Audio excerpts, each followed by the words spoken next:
So, here we have the Super Game Boy 2 in a Super Nintendo, which, if you don't know, it's not going to fit. You need to mod your Super Nintendo by taking out the tabs inside there. But once you get it to fit, it works great. Ooh, look at the red LED. Here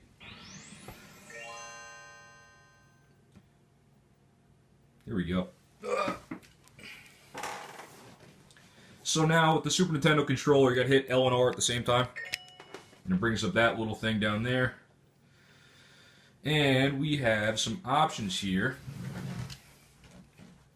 The first being some different palettes. So you can basically choose whatever palette you want. If you've played Super Game Boy, it's very similar. You basically go to a palette and it changes, you know, whatever the colors are that you want. Pretty neat.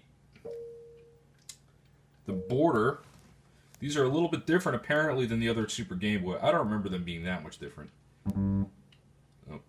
My favorite one was always the black screen. No border. Pretty nifty. Let's see what other borders there are. It looks like a, I don't know, we're a deserted island here.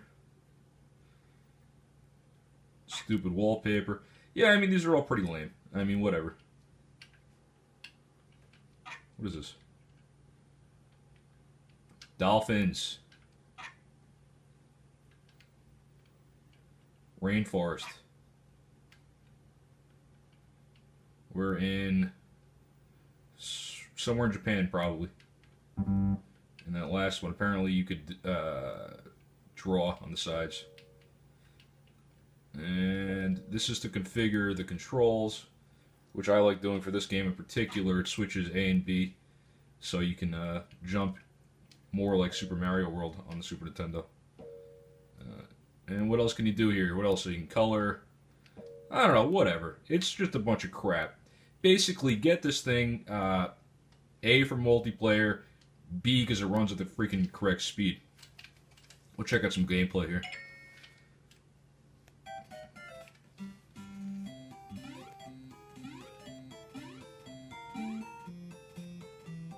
And yes, I'm playing with one hand.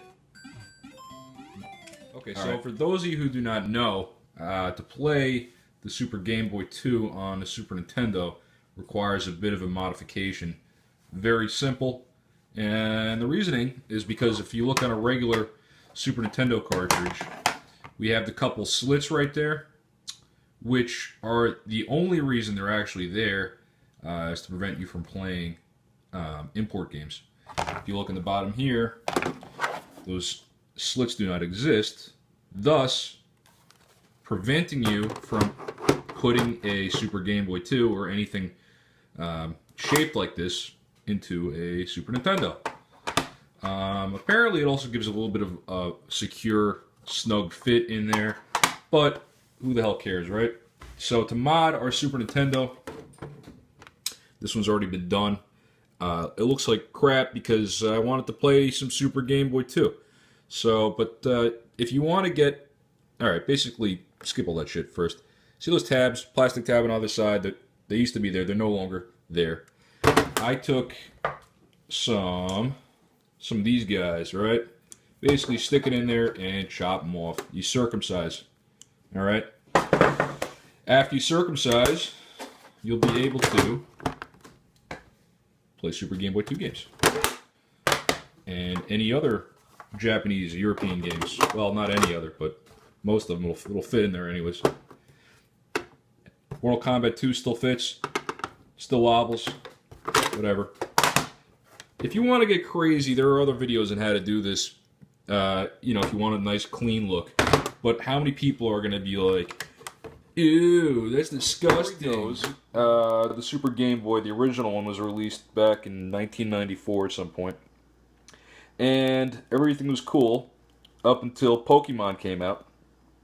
And in Japan, the Pokemon players couldn't trade Pokemon with their friends because the original Game Boy didn't... I'm sorry, the original Super Game Boy didn't have a link port. So this was released in 1998 as an upgrade so that people could play Pokemon. But what was funny was 1998 was about a year and a half after the N64 was released, and then later that year the freaking Game Boy Color came out, so it kind of overshadowed everything about it. So what else is cool about this though is the actual link port. The reason that it's even able to have it is because there's an actual Game Boy in here. There's a Game Boy CPU built in. So when you're playing this on the Super Nintendo or Super Famicom, um, it's actually not using the Super Nintendo's processing power, which is actually pretty neat. This is its own. It's basically a Game Boy without a screen. Um, Most importantly to me, the reason I bought this is because the original Super Game Boy for the SNES ran too fast. So it actually the audio was high. Oh, it was too high pitched. Everything on the screen was a little bit too fast, and then it would start skipping a little bit here and there. 2.4% faster than the actual Game Boy is the actual clock speed. Um, so this revision fixed that. And they didn't advertise that. They actually advertised it mostly because it could play multiplayer support now. But not the reason I bought it. I bought it so I could play Super Mario Land in its correct speed. Finally, not released in America, only released in Japan. Um, any other differences? It's transparent, of course. The original I don't have. I already sold my original, so it is transparent. Pretty cool. That was apparently the thing back in 1998 because everything N64 was transparent, as you know. Um, it's got two lights inside of it, which you can't see, but there's a red LED and I think it's a blue. No, it's a green LED. The green LED lights up and the link port's in there. The red is for power. The correct speed, of course. Apparently, it boots games a little faster than the original Super Game Boy. There's different borders, different credits for music sometimes. Different actual music playing during the credits. Other than that, that's basically it. You can also access the original borders for the Super Game Boy if you hit a code.